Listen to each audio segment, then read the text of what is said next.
Lesson 3 of Book Smart is talking about the Talmud. Everyone here has heard about the Talmud. You hear it mentioned in different contexts, sometimes in more dramatic ones, sometimes as stories, sometimes as facts.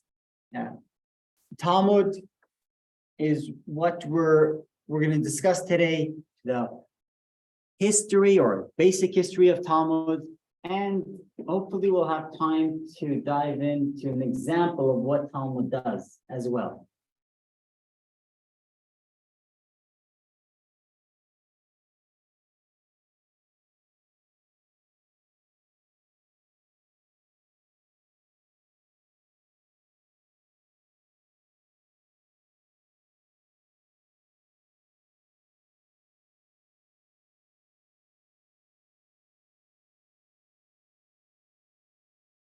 When you talk about Talmud, I'll give you an example of what we're talking about before we get into the times and the dates. So typically when a couple will get married, one of the gifts that are given is a set of shas. That's the name. It's another name for the Gemara, which is another name for the Talmud. I just got your head spinning on 3 terms. Okay, here. So I had them bring an easel. I'll write down some terms so we could get acquainted. So let's do Talmud.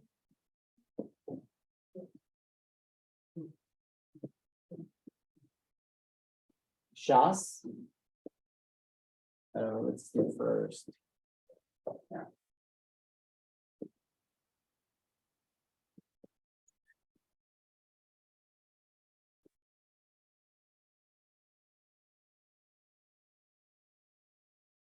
Okay. Talmud means to learn. That's what Talmud means. Limud means to learn. Ani lomed Torah means I am studying Torah. Talmud, limud, same word. Ancient Hebrew, modern Hebrew, it's the same word. Talmud means to study. What are we studying? We're studying the Torah. Remember, lesson 1, the Torah, 5 books of Moses, and what followed, as we call the Bible. Others call us the Old, or the New, or they're the New, but we're the Bible. Following that, you have the Medrash. Medrash takes what is taught and follows it with verbal oral traditions and information. And then comes Talmud. Now, the word Talmud is, I'll be very honest, it's a very, let's call it secular term. So in inner Jewish circles, you won't hear the word Talmud. As a kid, we never said Talmud. What's Talmud? There's no such thing as Talmud. Talmud is a code word for 2 works that one follow the other. Specifically, the first is called Mishnah, which again means to repeat, to lishanen, to study something over. And then comes Gemara. Mishnah and Gemara. Talmud is the code word for both of them. But in study circles, they won't say the Talmud says. It'll be either the Mishnah or the Gemara because there's a major difference between the 2. So publicly, they'll say the Talmud says, but the Talmud doesn't say anything. There are people in the Talmud that say things. There are people in Gemara who say things. The Talmud doesn't say. America said today we will go to war. No, someone in Washington, a specific department said so, decided so, right? It's not America, right? So Mishnah comes first, then comes Gemara. Typically, when someone will talk about a set of Gemara, they'll use the word Shas. which stands for Shisha Sidrei Mishnah, 6 volumes, which is because the Talmud is based, the Gemara is based on the Mishnah. The Mishnah was written first, and then the Gemara takes what was taught and breaks it down and expands on it in a wild and beautiful and confusing, complex way. Okay, so here's Question. yeah. Calling Shas the sixth Adora. So Shas, I know it should be the 6th Adar, but Shas is really in common terms. Shas is talking about Gemara, not Mishnah. Although it literally means Mishnah. Now I'm confused. Yeah. When you say the 6 books, The word Shas itself, while it's an acronym for Mishnah, it refers to Gemara. you mentioned the number 6, and that's what I'm hanging on. Yeah. To understand. The Mishnah is 6 volumes, is 6 works. We're gonna review all this in detail shortly. But that's what I'm asking. Is it the same as the 6 works that you list here? Those are the 6 works. That's what I'm, that's Yeah, my question. Yeah. But it went on to be called this. Now, the Gemara, Beatty got me one, and I'm opening up just an example of how it looks. Okay, so when someone, typically in a yeshiva, when someone's studying, when you see someone on a plane, train station, like someone studying Torah, typically it'll be Gemara. And there's different tractates, and I'll write that word as well. Tractate in Hebrew is called Masechet. So there are different volumes. So they could say, what are you studying? They'll say Gemara Brachas, which literally translate to Gemara Tractate Blessings, Gemara Tractate Nazarite, Gemara Tractate, etc., etc. So this is called Bava Metzia, for example, and I'll break down soon exactly what's where and what, because it's really unique. There's no such book in the world that looks like this. Have you seen such a book? No. And this is the teaching, all these in commentaries, and that doesn't include everything that follows. And now you wonder why a lot of Jewish people have glasses. This is the reason. Okay. We had no choice. So we had Talmud, Shas, I'll write Maseches.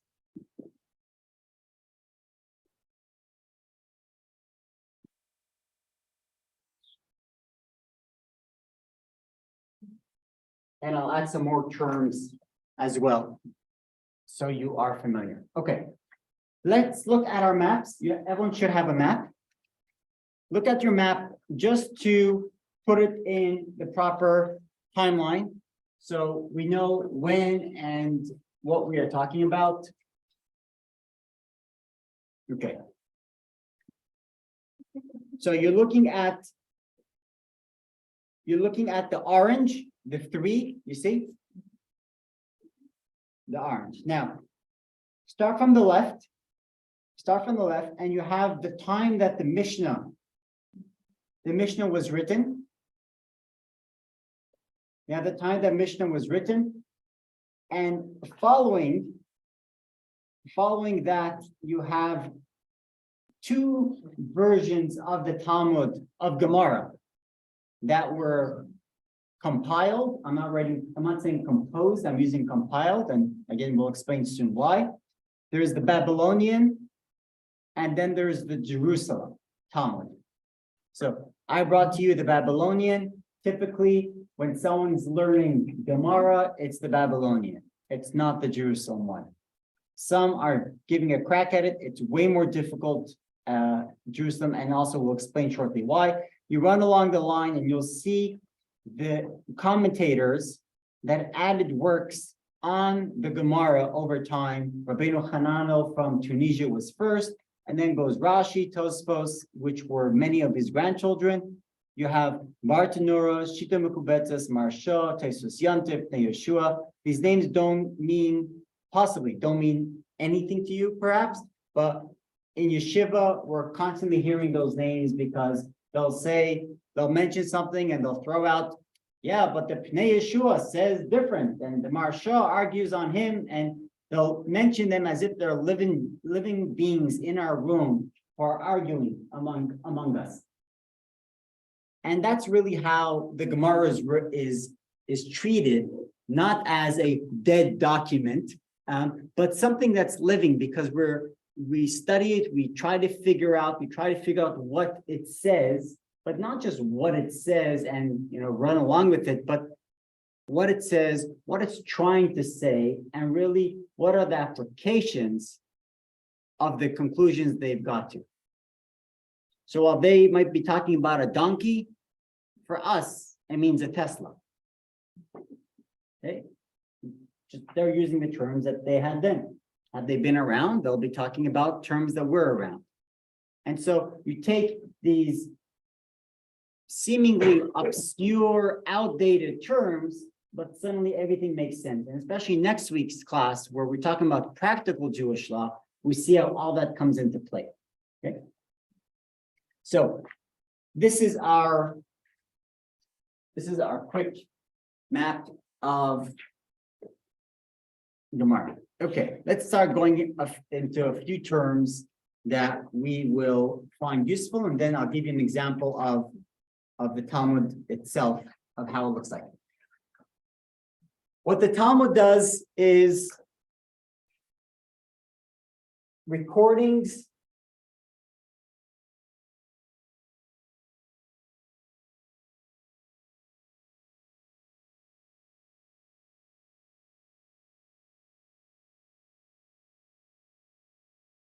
add another one.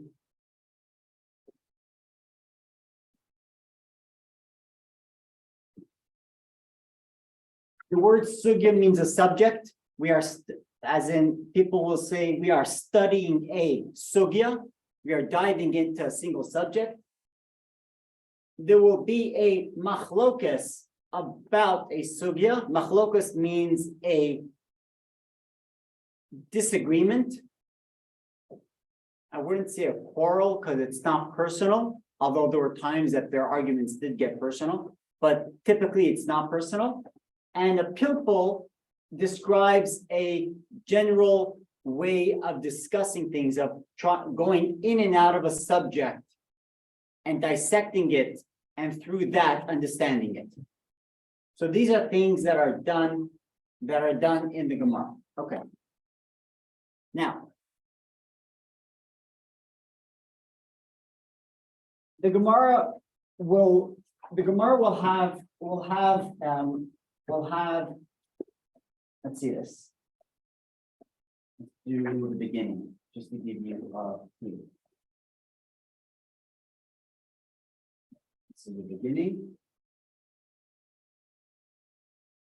Fun fact, the Gemara will always begin on page 2. There's never page 1. You can never know it all. It's something that's beyond your reach. It always begins on page 2. Yeah, there's no page 1. Never page 1. It's always base. Now, I'll write it down in a moment, but when you refer to a page of Gemara, the word that will be used is daf, D-A-F. Daf means a page, but in Gemara terms, a page includes 2 sides. So when you say, oh, I got to study 50 pages, you really mean 100. Now, how do you know if they're talking about page A or B? They'll use amud. Amud means side or column. So they'll say, I'm studying now daf 2 base, amud base. Okay? Or when it's like when I quote from Gemara, I'll put like 2A or 2B because it's too confusing to add. Or another way to do it is simply to write two and a period or two and a colon. That's another shortcut to say, is it on? Which side it's on, okay? So the Gemara will begin like this. I'll start with a quote. The quote comes from the Mishnah. Mishnah was we'll get into full detail, but Mishnah was composed by someone called Rabbi Yehuda Anasi, Rabbi Yehuda the Prince, 5th century before Common Era, I believe. And he noticed a problem. See, until then, we're talking about hundreds of years. Everything that was taught was passed on from generation to generation. People taught it. And whoever didn't study, someone else guided them. It was like a communal effort that people would study, would ask questions, and would go on. Then Rabbi Yehuda Nasi, Rabbi Yehuda the Prince, a descendant of King David, the tribe of Judah. His father was Shimon ben Gamliel. He studied by Rabbi Shimon Bar Yochai, the famous rabbi buried in Iran, northern Israel. So he notices a problem. The problem was that people are being dispersed. The community is no longer living in 5 key areas. Everyone's, for work, for other reasons, everyone's moving around. And suddenly, people don't have access to the information. They have the Torah with them, but what else? They have no access to it. And so they're not knowing how to celebrate. They're not knowing how to observe certain holidays. Things are getting lost in the mix. So they instituted at one point that twice a year people gather for a retreat. And the retreat was before Rosh Hashanah and before Pesach. For high holidays, before Passover, people come and they get a quick review about the holidays. But there was still key information that was getting lost and not passed on. So he makes a very dramatic decision. He's starting to write the information down. But he's not writing everything down because you can't write everything down. So he decides, I'm going to write, really not write, but compile the discussions that sages had at the time about key issues and write it in short terms that will really open up a window to what's behind it. So those who could figure it out could pick up from it what's next, what else. So he writes down the Mishnah.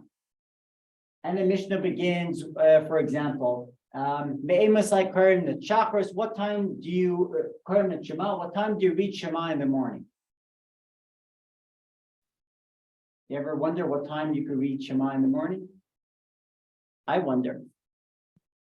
I drive my Goldie to Phoenix every Monday morning. She studies in Phoenix at the Chabad school there.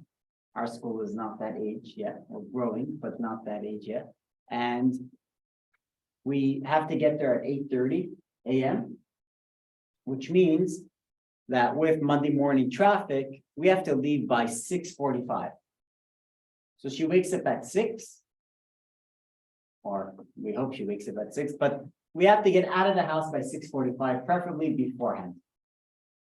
Now, in the summer, no problem. I wake up at 6, I daven, put on tefillin, say Shema, I pray, and then I have enough time to even take a coffee to go, and we drive off. In the winter, there's only so early when you could say Shema, when you could pray. Because the day starts a bit later. So these days, it starts at 6:29 or 6:28 at times. How do we know it's 6:28? That's where the rabbis in Mishnah figured out, when does the day start? And they go into deep discussion. And there are different levels of when the day starts. And when does the morning end, and when does the afternoon begin? Because so much of our practice of our Jewish life is based on time and dates. Our calendar is the core of our life. not just birthdays and yard sites, it's also holidays and Shabbos and days and nights and practices. It's all bound by time. So you could give tzedakah any day, but if you have a decision to give a penny a day, then when is the day over? So that's what, Rabbi Yehuda Nasi, Rabbi Yehuda the Prince compiled the Mishnah with these discussions. But because they were concise, there was so much more to it. And the rabbi spent years studying it and expounding on it. So what they did was, with the Gemara, is that they took the quote from the Mishnah, one Mishnah, and look how long they go. They start discussing it. This is still one Mishnah. One Mishnah, look, like an Energizer bunny, right? Just goes on and on and on until they hit the next one. Look at that. I'm not going to look through 20 pages now, but it keeps them going. Now, how does it keep them going so long? Well, they're not bound to, they're not a dictionary, the Gemara. So it's not like, okay, here's the subject, and now we'll give you the Wikipedia page on this subject. No, they'll start talking about Shema, for example, when to say Shema in the morning. And then they'll go on, well, once we're talking about the morning, when should someone go to work? What's the recommended time? Oh, once we're talking about work, what's the preferable work a person should do these days? Oh, then they start talking about the work. Oh, and once they earn money, how should they divide the money? How should they spend it? And then they go into charity. And then they say, wait, before charity, you still have to take care of yourself. What's your responsibility to yourself, to your family, to your community? So they could go to talk about how families should take care of each other. Before you know it, you're halfway across the world and your head's like, whoa, I'm there now. And some they're like, okay, we're done with that. Let's go all the way back to Shema.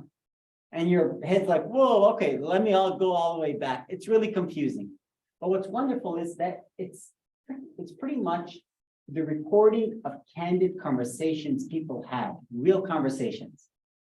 And the same way you're talking among friends, and you'll start talking about, whichever game's playing, and you'll end up moving on to weather, food, vacation, and going back. It's the same thing, only here it's all about Torah. It's all about teachings and wisdom. So you'll have the Gemara go from law, moving on to just, that reminds me of a good story I heard. And they'll tell these odd, funny stories, parables. And with the same thing, they'll go back to talking something serious.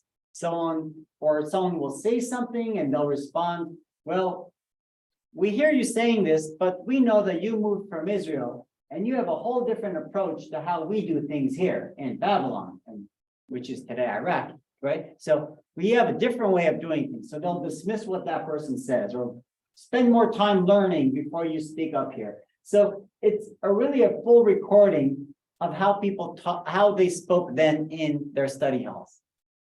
The result is this mass work, which seems daunting to just open it up on your own. And that is really the basis of the life that we know today. So I know sometimes people will refer to, you may have heard this, especially in modern terms, they'll say rabbinic Judaism. Ever heard that term? They'll say rabbinic Judaism. What's rabbinic Judaism? It's a code word for Orthodox Judaism, but there was no orthodoxy then. And without rabbinic Judaism, there is no Judaism, because who decides when Rosh Hashanah is? It doesn't say in the Torah what day Rosh Hashanah is, without the sages figuring it out. Who said on Rosh Hashanah you should blow a shofar? Maybe we should have a flute. Sounds better, let's be honest, right? And for other things, for other practices, who said this? It's all based on what they were discussing. Now, the time since the Gemara, they've tried to turn it into an encyclopedia. And I think, this is a recent effort. And I think, 70, 80 years later, they still didn't finish doing the encyclopedia on the Talmud. Maybe they're close to. My Rosh Yeshiva, the dean of the yeshiva I studied in Bnei Brak in central Israel, he was at one point a member of the editorial of that Talmudic encyclopedia. So he was writing entries, gathering from the entire Talmud about a single subject. It was brilliant. He was wonderful. And in yeshiva, people spend time learning.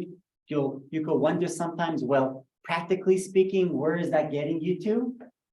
And the point isn't always practically speaking. The point sometimes is studying for the sake of study, with the added benefit that it's God's Torah, the added benefit that it's sharpening your mind, keeping you on your toes, and it really gives you a background to everything that comes around since.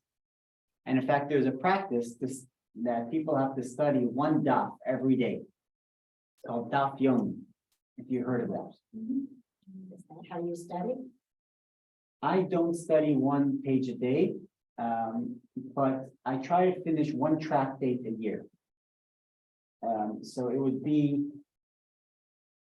something like this once a year. And sometimes I squeeze in one big one like this and one small one after Passover. So I try to finish one between now and Passover before Pesach, and then try another one. So I know that there are a lot of podcasts for documenting. Yeah. Is there one that you like or recommend or that you listen to? The one I sometimes listen to is in Hebrew, and he speaks really fast, and I have it on speed, 1.5 speed. Oh. So it's like, but he speaks fast. So he could review a page in 18 minutes, which is, yeah, typically you're talking about an hour. I mean, growing up in Montreal, there was a group of people every day sat, and for a full hour, they would comb through a page. And again, a page is 2 sides, right? A daf, 2 sides. They'll comb through a page, and it's really a love of learning. I'll give you I guess the humoristic example of how the Gemara works, and then we'll go into what we have. A person asks the rabbi, what's Gemara about? Give it to me in, a quick sentence. So the rabbi gives them the following scenario. He says, 2 thieves in the middle of the night break into a house, but they go down through the chimney. They come down through the chimney, and you got to be quiet because people are in the house. And one of them is filled with soot, just all dark, all dirty. The other one is clean. One went out of the chimney dirty, the other one came out clean. The rabbi asked, who goes to wash their face?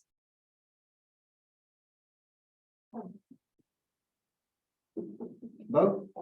Why both? I don't know, because they don't see what they look like.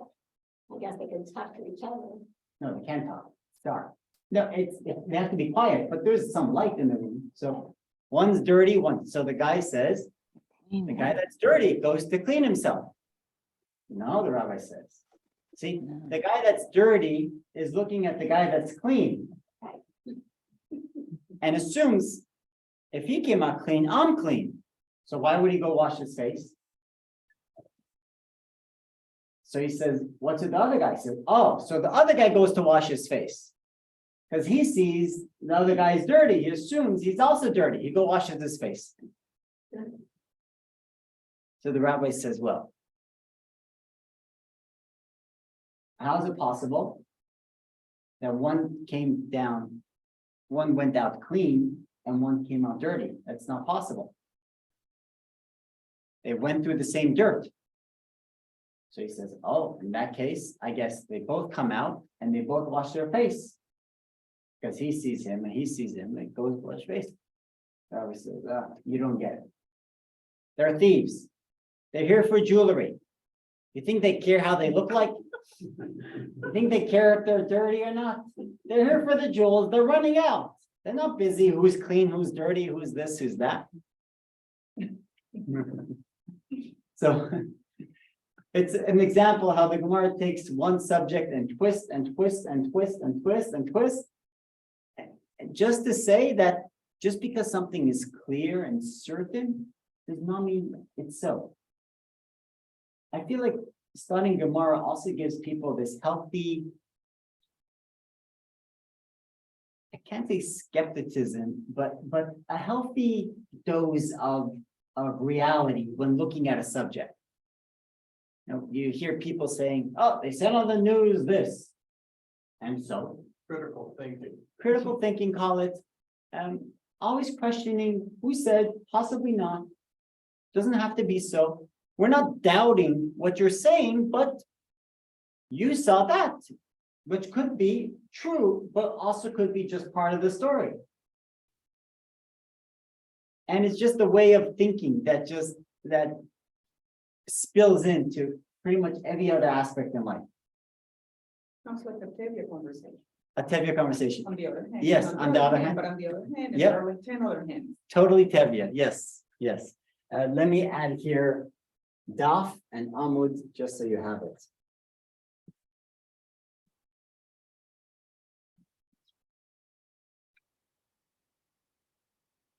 Okay. If I remember more terms, I'll share with that. Okay. And Amud means what? Oh, Amud means, Daf means 2 pages, Amud means 1 page. But that's not for modern Hebrew. In modern Hebrew, they mean the same thing. But in Gemara terms, 2 pages, 1 page. When you say modern Hebrew, that's what they speak in Israel? In Israel. Yeah, I had friends who didn't grow up with Hebrew. My mom's Israeli, so I was blessed, but people who only studied Talmud and Gemara and Torah, they came to Israel and they would try to order a donut at a store and they would use Aramaic and Hebrew. It was a disaster. And it was funny too. So Are they 50% the same or are they 0% the same? many of the words are just I can't say outdated, but just not commonly used. So your modern Israeli today, especially in Tel Aviv, I would say a good 20% of their words are English, sadly. In fact, I met this, I visit the prison. So the one of the new chaplains there is an imam, and he was born in Cairo, in Egypt. And he tells me that at his university, there is a department that studies Hebrew. And he says, let me tell you, the professors there spoke better Hebrew than the average Israeli in Tel Aviv. In Israel today, you'll hear the words mindfulness, which means mindfulness, and birthday, which means birthday. And they'll use podcast for a podcast. They've taken so many modern, not modern, just American English terms and turned it into Israeli day-to-day use. So it's Aramaic for sure is not usable in Hebrew in Israel, and even the holy tongue of the Torah is not really used in Israel today in modern conversations, that's in street conversations. People studying, no, any academic, anyone who's not even academic, anyone who's studying Torah would be familiar.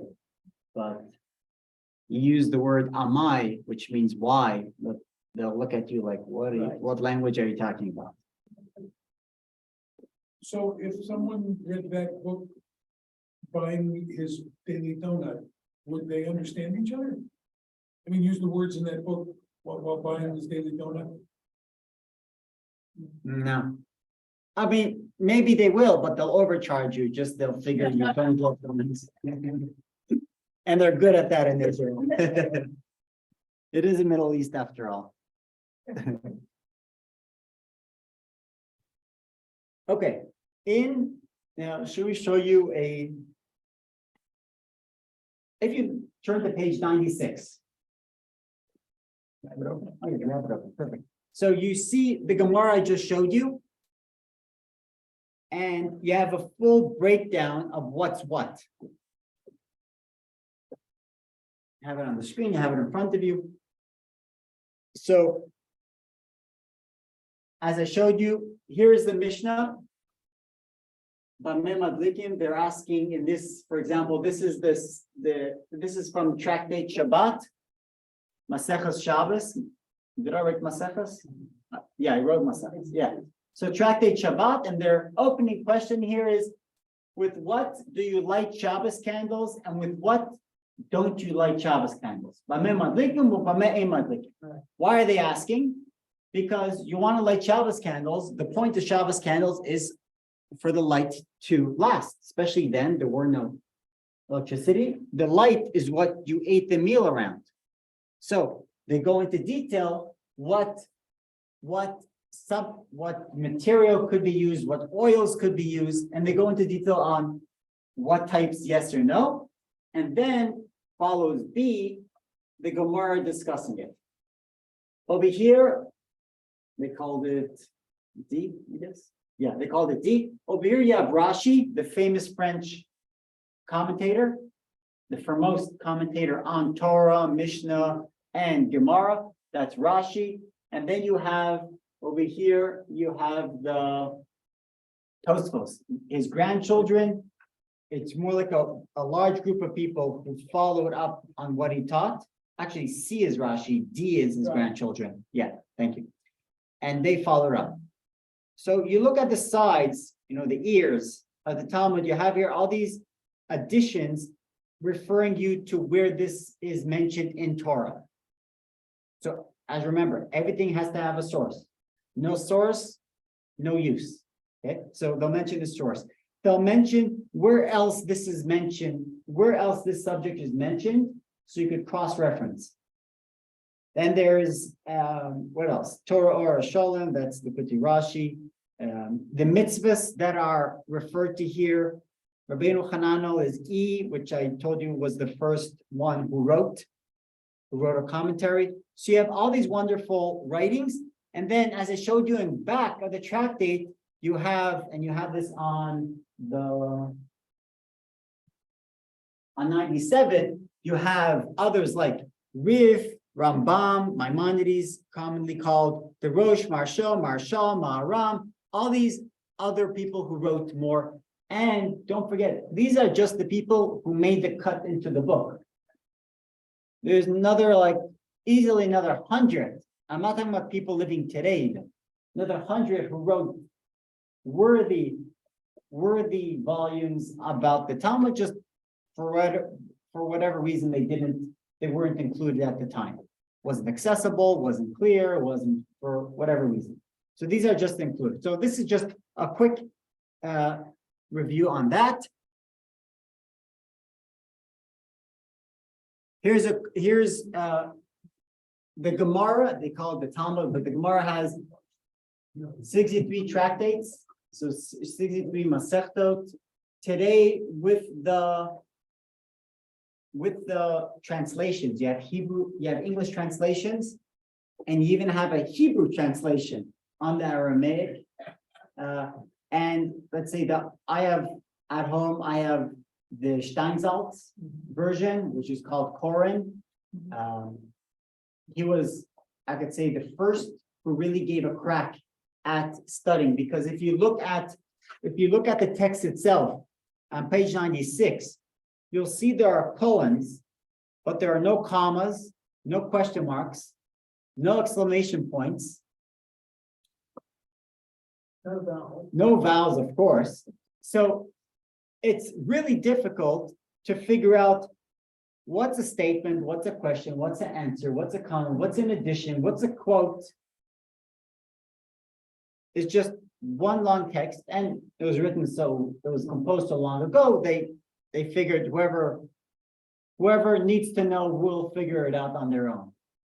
But what the modern, let's call it interpreters of Gemara have done, like Rabbi Steinsaltz of blessed memory, relative of mine, he says we need to make these teachings accessible.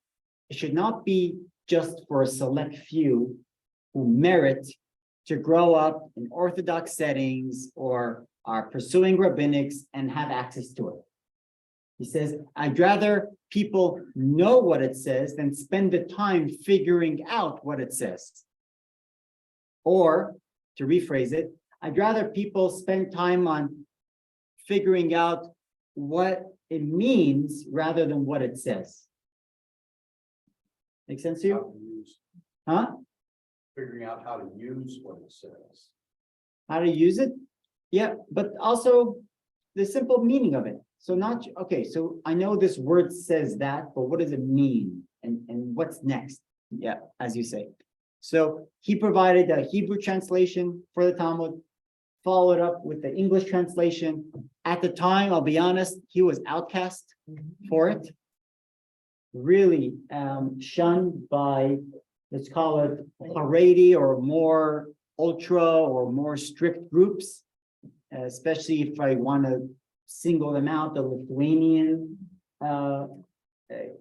followers. They simply believed, and they weren't that wrong in their assumption, that Torah should be worked on, should not come easy, which is true. But he had this point saying, we are living in a time that there's, especially today, but also then, short attention spans. People don't have the full mindset of studying. We have to make it easy for them. Because he was a Chabad follower, he received strong encouragement from the Rebbe to follow with his commentary. And despite, again, as I said, despite him being shunned and really outcast from everyone at the time. But now, His first edition was stopped. or stop. Yep. And then it was correlated with what you know. His first edition was fully done because he did it under Hamerkaz Israeli L'Persomim Talmudiyim. He received a grant from the state of Israel at the time. That was in Hebrew. In Hebrew, correct. But in the English translation, it stopped after about 15 volumes. Yeah, so I have those, we have those in show, the original English ones, yes. But today you have Art Scroll, which is a Lithuanian publishing house, doing exact thing that he did, and so many more, providing wonderful translations and interpretations and expansions on Talmud. So it's easier than ever. There's even a girl on TikTok which has her daily commentary on the daily Talmud. I never watch it, but I read an article about it. It could be raunchy sometimes, but the point is it's accessible, and it's amazing that it is accessible to so many. Here's a quick video on a quick review on what the Talmud is talking about. Let me share it on Zoom as well, and hopefully it goes smooth.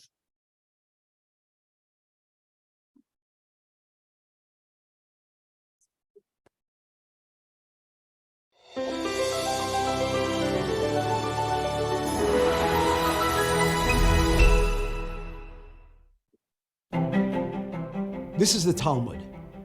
63 tractates, 523 chapters, 2 million words. After the Bible, the Talmud is the most important work of Jewish literature and has defined Jewish learning for centuries. From the outside, the Talmud looks like a book, albeit a rather formidable book, but from the inside, it looks more like this. Why is it so complicated? To decipher the Talmudic daf, or folio page, we first need to understand what the Talmud is, how it came to be created, and what a volume of Talmud contains. A volume of Talmud is not a book, it's a library of books. A typical volume of Talmud might include more than 100 works composed by hundreds of authors over a period of more than 1,800 years. Let's deconstruct the daf and then rebuild it layer by layer. The oldest part of the Talmud is the Mishnah, compiled by Rabbi Yehuda Hanassi in the Holy Land more than 1,800 years ago. The Mishnah was the first officially transcribed record of Torah law, which up until that point had been handed down through the generations as an exclusively oral tradition. The Mishnah, however, is very concise, almost a shorthand. Over the next 300 years, many hundreds of Torah sages analyzed, discussed, and debated the teachings contained within the Mishnah. And these discussions became the Gemara, which together with the Mishnah constitute the Talmud. There are many pages of Gemara for each Mishnah, as these discussions often range far afield to include many additional teachings covering virtually every topic under the sun. The Gemara was completed in the beginning of the 6th century in Babylonia, written mostly in the Aramaic dialect that was the spoken language of the Jewish people at the time. Studying the Talmud is a challenging task. It requires knowledge of its often obscure terminology, being familiar with the many references to parallel Talmudic teachings, and an ability to follow the complex, multi-tiered arguments presented in its discussions. In fact, the Talmud presented on its own would be a closed book to all but the most advanced Talmud scholar. So over the centuries, hundreds of commentaries were written to decipher, explain, and discuss the Talmudic text. Some of these were published alongside the Talmud itself in recognition that they are indispensable to any attempt to properly understand the text. Rashi, the most basic and comprehensive of all Talmudic commentaries, was placed alongside the Talmudic text in some of the earliest manuscripts and published editions of the Talmud.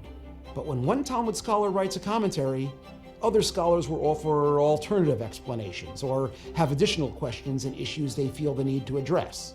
Flanking Rashi on the daf is Tosfot, which is actually an anthology of commentaries by dozens of sages, including a number of Rashi's disciples and descendants. The analytic and dialectic style of the Tosfot commentaries strongly influenced the manner in which Talmud has been studied over the centuries throughout Europe and beyond. Over the years, more elements were added to the daf to aid the student's navigation of the text. But there's a limit to how many commentaries a page can hold, even an oversized folio page of Talmud. So other major commentaries were added to the back pages of each tractate for ready reference, and many, many more. In addition, many more commentaries on the Talmud were published and continue to be published each year in separate volumes. Today, if you wish to research a complex issue, compare and contrast different opinions on a topic, trace back their sources, examine the issue's applications in multiple fields, you can open multiple windows on your screen and even hook up more screens to your computer. But centuries before Windows 1.0, centuries before electronic information technologies, Jews committed to exploring the multi-chambered laboratory of wisdom called the Talmud had already invented the original hypertext, the daf.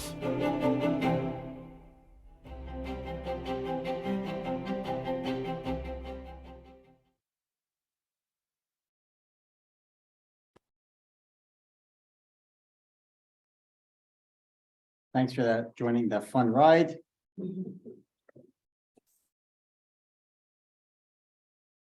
Okay.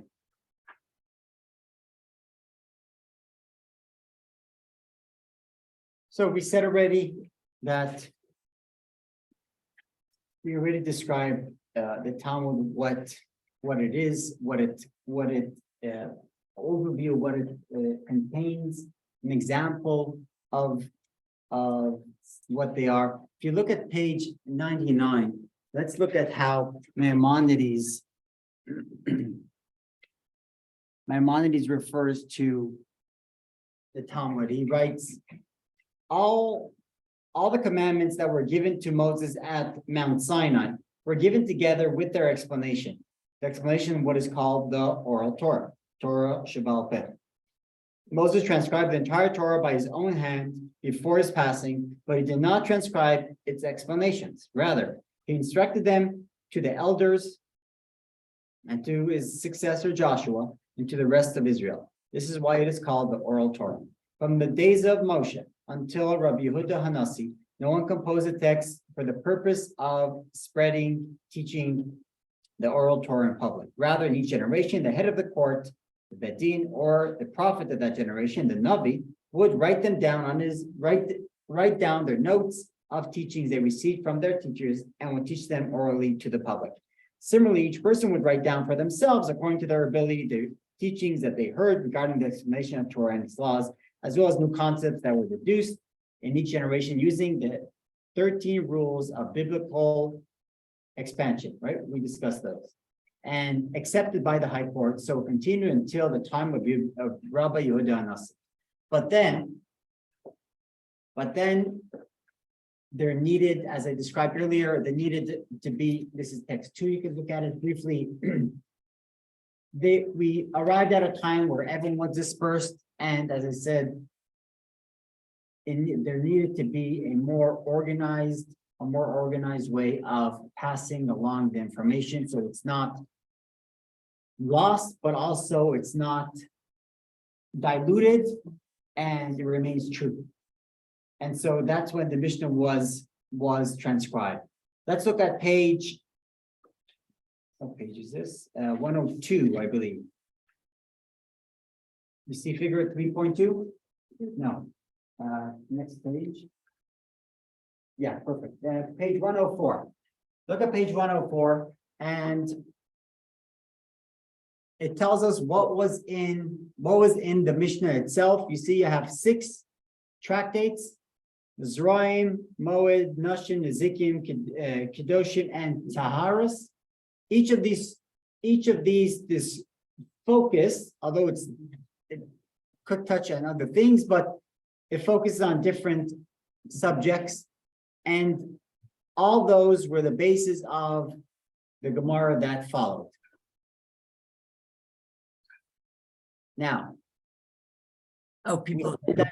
we said that the Mishnah did not include everything, and that's where Gemara came into play. Gemara came into play to include other things as well, other teachings as well, and to give us a fuller picture of life. Okay. One last historical thing, and then let's move on to an example. Let's look at page 106. You'll see a map of the world at the time that would give us a picture of where each of these were written and around what era.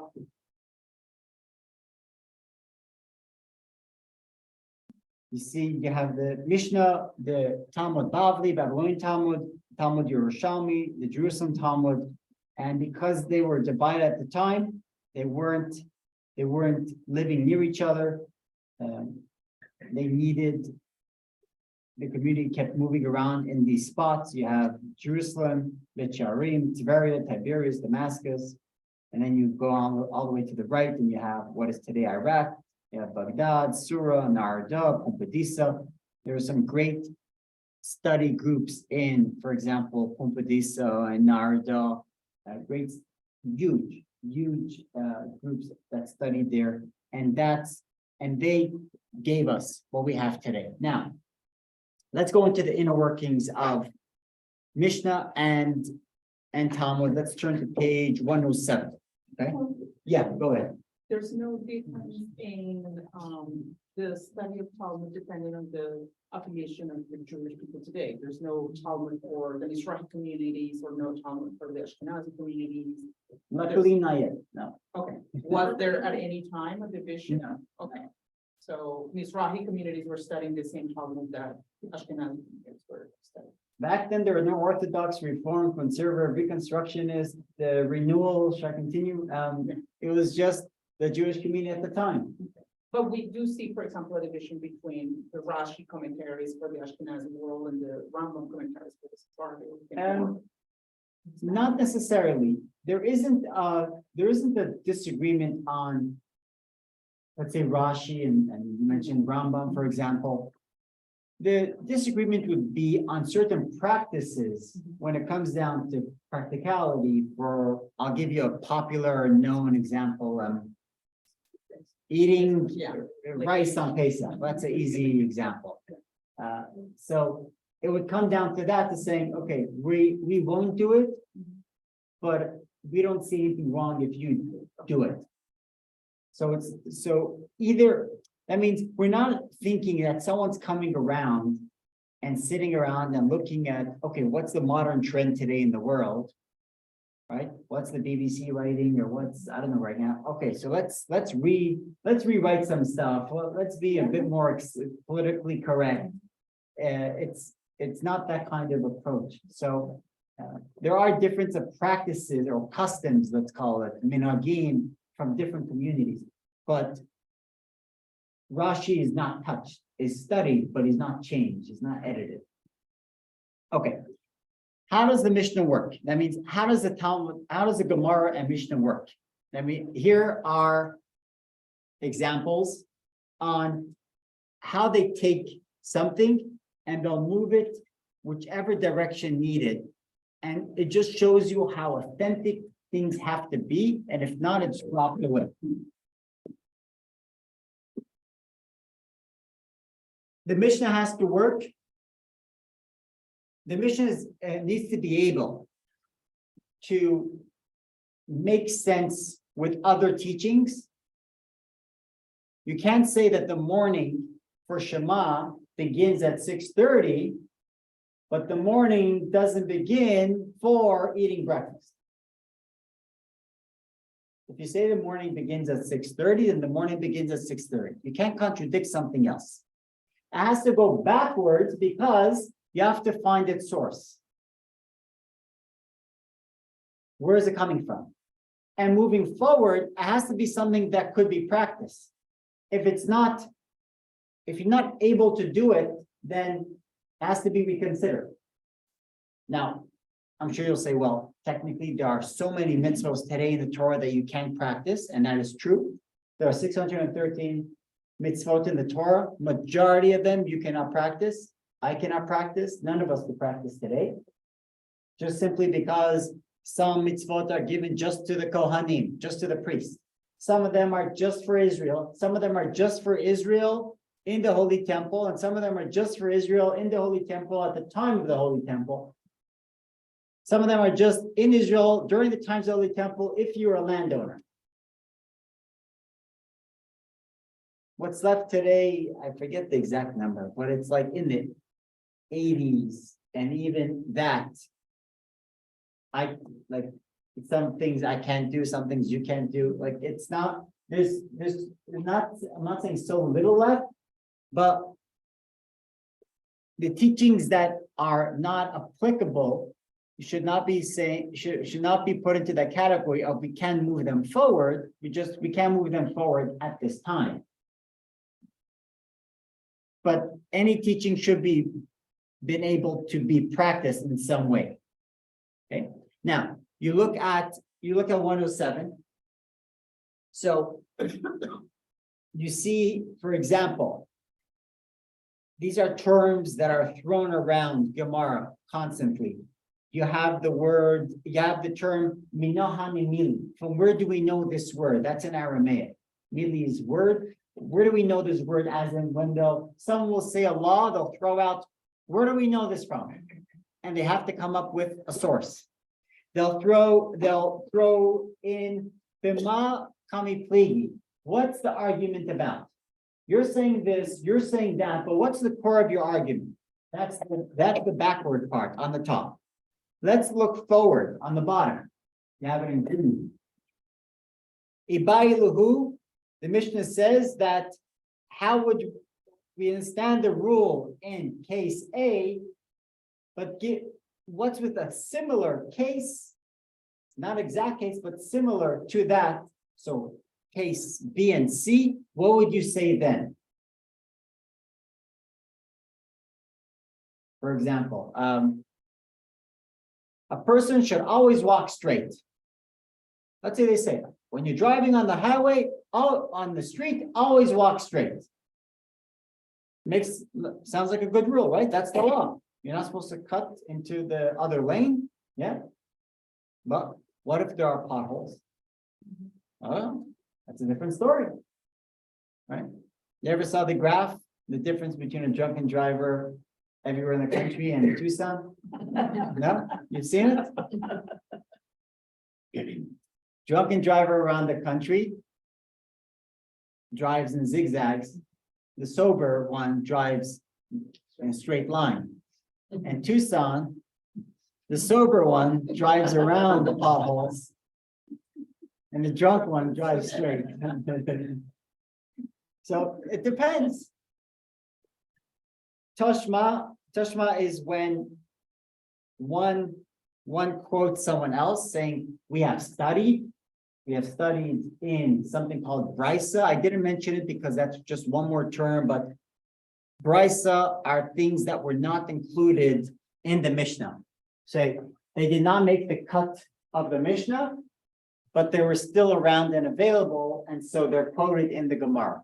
But there's no full brisa book or set.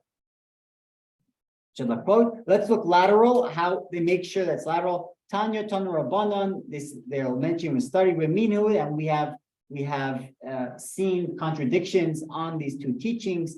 Kiman or Chasa, who do we follow in practice? Because after all the nice discussions, okay, Lamaisa, as they say, practically speaking, what do we do? And they get to that point. And then you have Hachabamayskinon, they're also trying to understand what is the background of what we're discussing. Maika Masralan, what is this teaching trying to convey to us? So something that's not that clear, we're like, well, what are you trying to say? That what? And they'll expand on trying to explain it. And Srifusa, why does this law have to be stated? And it'll explain, for example, we're mentioning this, so we're excluding that. So these are just a quick overview of the makeup, and I know sometimes these are a lot of terms, but it just gives you appreciation to the amount of effort, and more than effort, the brains of people really trying to figure things out, and the idea of common things that we practice today was not because some rabbi at one point said, yeah, let's do this. And everyone's like, yeah, good idea. Hamantashians, tastes good. Let's run with it. It's people that actually took the time, dwelled, background. And for me, just like even something that might not be convenient or not, and might not fully know the background, to just dismiss something to say, yeah, that's just minhag, that's just practice. No, someone put the time to figure it out, and they came with backing and sources. So it might not be aligned with whatever political agenda we believe in, but this is Torah, and it's yours to grapple with and figure out, really. Okay. Okay, let's go into an example. Let's fly through this. We did the two Talmuds. Oh, just for general knowledge, the difference between the Jerusalem Talmud and the Babylonian Talmud. The Jerusalem Talmud is way more cryptic. However cryptic that is, that's way more cryptic. It's also very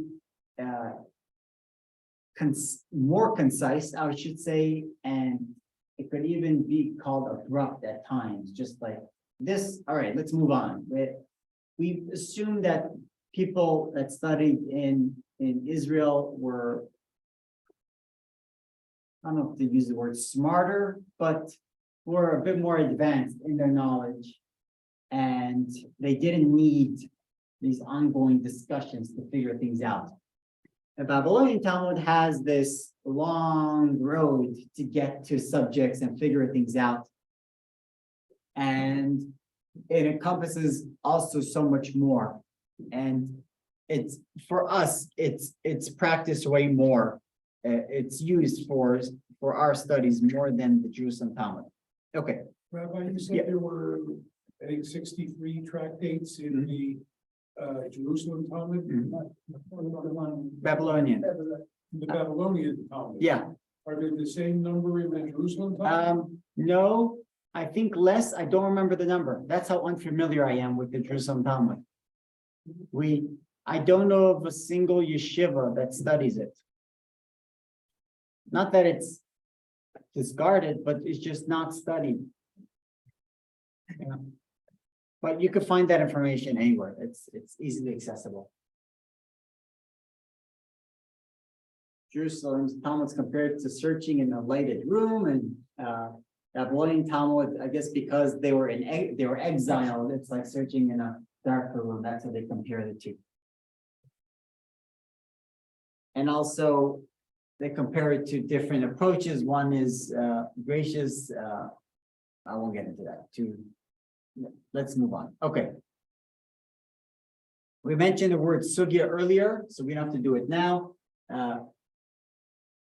Okay, let's discuss the actual Mishnah. Let's dive in. This is on text 7, okay, page 113. This is a classic case. This is from Bava Metzia, which I happen to have plucked out of the bookshelf today. Didn't plan it, but here we are. It goes like this. Two people come to the court, come to a bet din, a Jewish court, saying, this garment is mine, and both argue that it's theirs. Both are holding on to it and don't want to relinquish control, and both say, I found it, it's mine. So it's not coming from their house. It's not like someone walked into someone else's house and snatched it out through the chimney or some other way. It's not that someone was walking in the road and I come to you and snatch your scarf and say it belongs to me. But two people said, we found something that belongs to no one. And their argument is, who found it first? Who found it first? What we do is, here, all of it is mine. One says all of it is mine. The other one says this one should swear that his share is in it no less than half. And this one should swear that his share in it is no less than half. And they do the Solomon solution and they split it into half. Okay? How does that sound to you? Huh? I mean, hopefully it's a big enough scarf or shawl, right? You hope. And thank God it's not a baby, right? Huh? Pair of pants would be, oh yeah, jeans.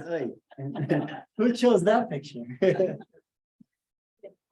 Yeah, Levi's would not, I mean, if I was a court, I would ask each one, where do they live? And if they lived in Tucson, I'll give them the upper half. And if they would be in the east, I'll give them the bottom half. You know? Warm up the legs, right? In Tucson, no one wears pants, right? So, do they ever talk about trying to find the original owner? Oh. This isn't a case that it's clear that this garment has no claim on it, which means has no identifying tag. They've already announced it in the square, whoever lost it. So they've done their due diligence about all this.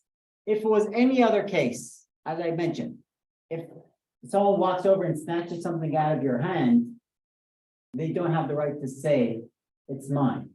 So here, these two people are arguing the same exact thing. They both say we're I don't know, Speedway and Alvernon, and we found this garment. So both agree on the same thing, but they're disagreeing on who found it first. Okay. So that's the Mishnah. That's an example of what the Mishnah says. And it leaves us at that. Done. Now, is that enough?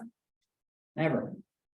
The Gemara is like, oh, okay, here, we got something going here. Let's try to discuss this. Okay. First, you see here in Talmud text 8. So you have your Amar of Shmuel Bar Nachmani, the sage says, from where do we know the rule that one who is seeking property out of a fellow's possession is incumbent on him to provide the evidence? We learn it from Exodus, right? It's got to have a source. Whoever has a matter for adjudication should approach them. As in, he should approach them, he must provide proof. As in, if I cannot go and claim that a chair in his house belongs to me, and until we figure it out, the chair should be loaded onto my car and I bring it home. If I want something out of you, I have to bring proof to what I'm arguing. Just because I claim it doesn't mean it's true. It doesn't make it true. In Talmud terms, it's called Hamoitzi Michaveroi Olav Araya. If someone wants something from a fellow, they have to bring proof. But in this case, does that apply? No. Why? Because it wasn't in anyone's possession. Right? Okay, so Rashi, you have this in text 9. Rashi says, this is specifically, here, let's go this. Yeah. Holy garment indicates that both parties have legal possession, right? Now, Rashi says, let's do next. Rashi says, this is only when both of them are holding on to it. So let's say one walked into the court holding it and the other is running after that person saying, oh, I want it too. That person has to bring proof. If you're holding it, if you have holdings in it, then it belongs to you. Now, let's look at trying to look forward on another case. So what if, and you have this in text 10 if you want to look inside, two people come to a court and say, there's a boat in the water.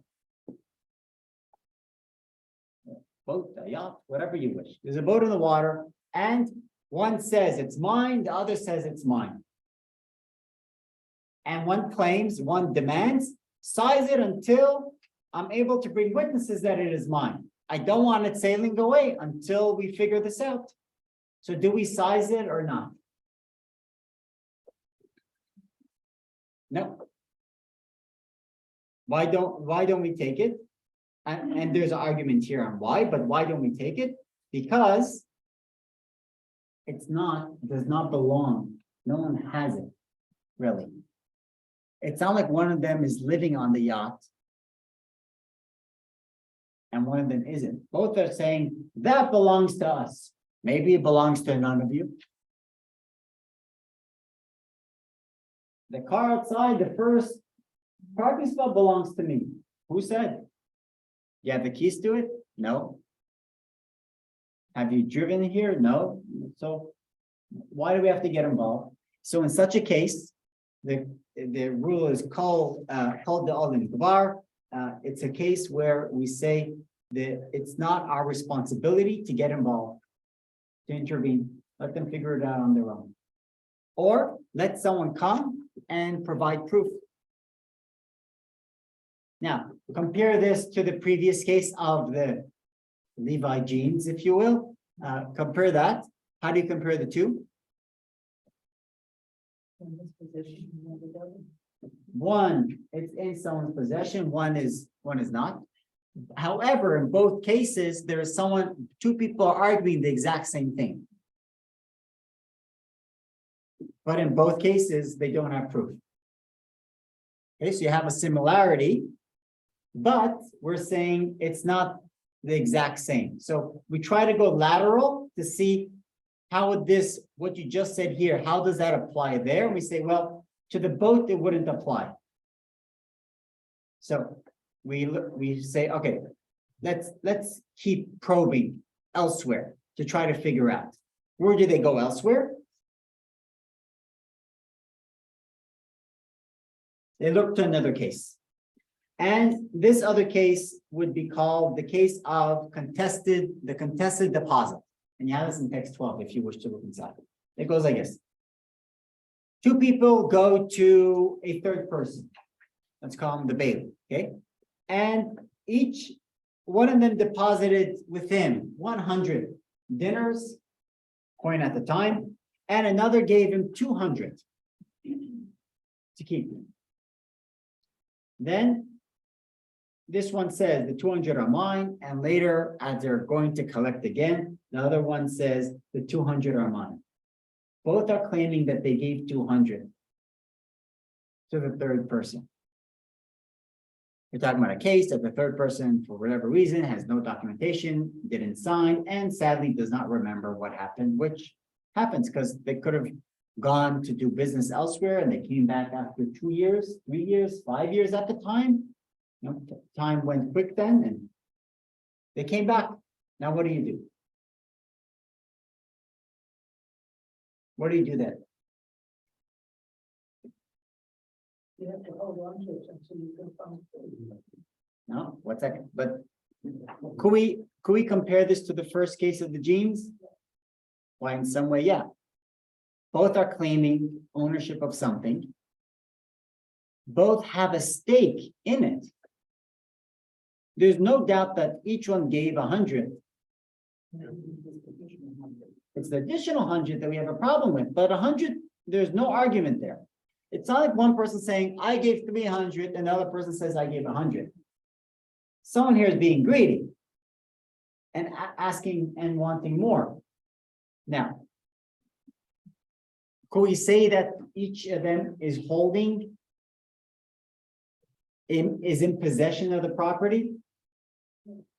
Would you compare this case, this money, to the boat or to the jeans? The boat? More like the boat. Huh? More like the boat. It's more like the boat?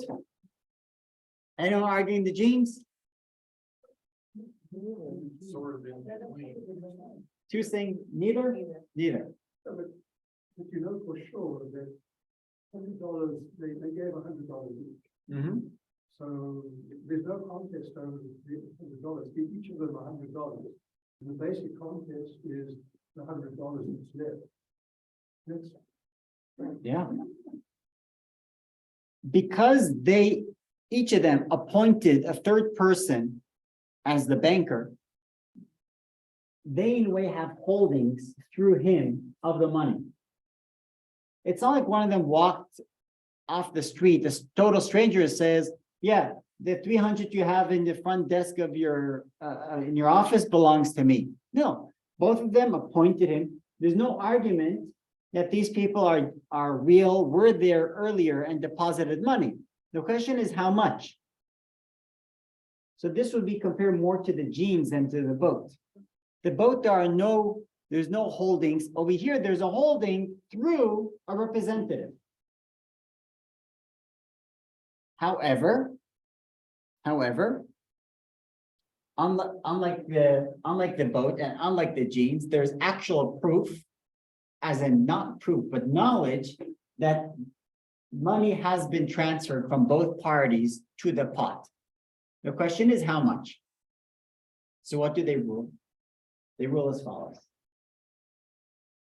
One gets 100, the other gets 100. And the extra 100 sits around forever. Or unless someone provides proof. Now, why is that? Well, unlike the first case with the jeans, here, what's the difference between this case and the jeans? What's that extra factor that punished them why can't we divide it into 150 and 150 like with the jeans? You've been cheating the one who gave 200. But if you, but you know that each gave a hundred, you just know that for a fact, and the other rest is not. It's fine. So why don't we, but why is it okay for the genes scenario and not this scenario? They've got an equal investment in the genes, the unequal investment here with the money. I like that. But here, someone's being punished. Right? Unlike the first case. First case, everyone gets exactly half. Here, someone's being punished. They lost another 100. The reason is someone lied. Someone's lying here. You see, in the case of the genes, there is a possibility. We don't have proof, but there is a possibility that each of them are saying the truth. When they say we were walking in the street and we saw this jeans or scarf and we both grabbed it, it's possible from their perception they both grabbed it at the same time. It's very possible that people grab something at the exact same moment. It's within the realm of possibility. Here, someone's lying. Or two people are lying. Where, The person who has the money and the person who only gave 100. the banker couldn't care. The banker can't use that money for investment. Right, but the banker's lying because he should know who gave him how much money. He doesn't, for Well, whatever reason. Yeah, but. Or he's not a maybe- banker. He was just a friend Yeah, who maybe, just. maybe he doesn't remember, but maybe he does remember and he's just not saying.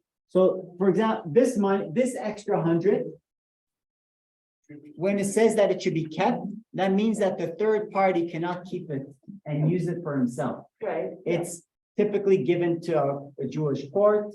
It sits there Okay. and they say, Ad she'yavo Mashiach, until the redemption, and we'll know the truth then.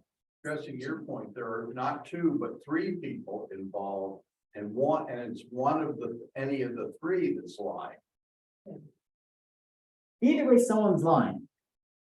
Yeah. But not just we think someone's lying, we know someone's lying.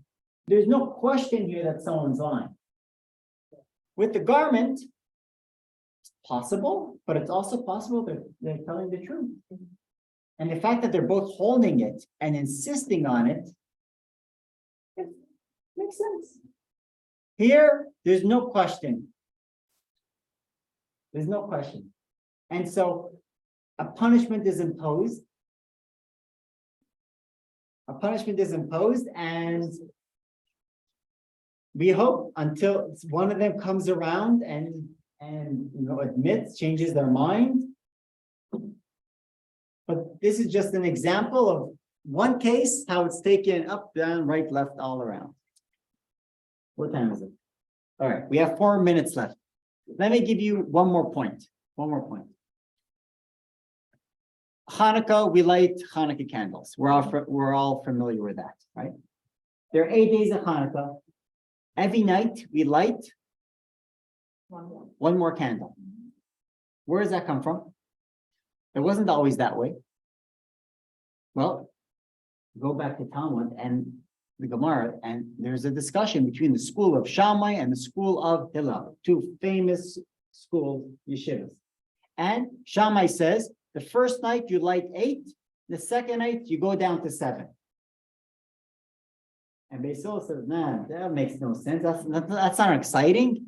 Ma'alim b'kodesh. When you do something holy, you increase, you don't decrease. You go up, you don't go down. So you add every night. And more excitement every night, another one, etc.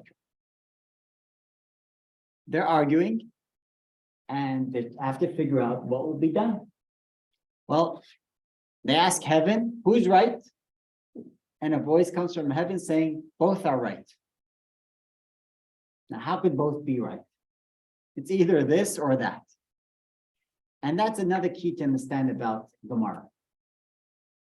The line is Elu ve'elu divrei Elokim chaim. These and these words and these words are all God's words.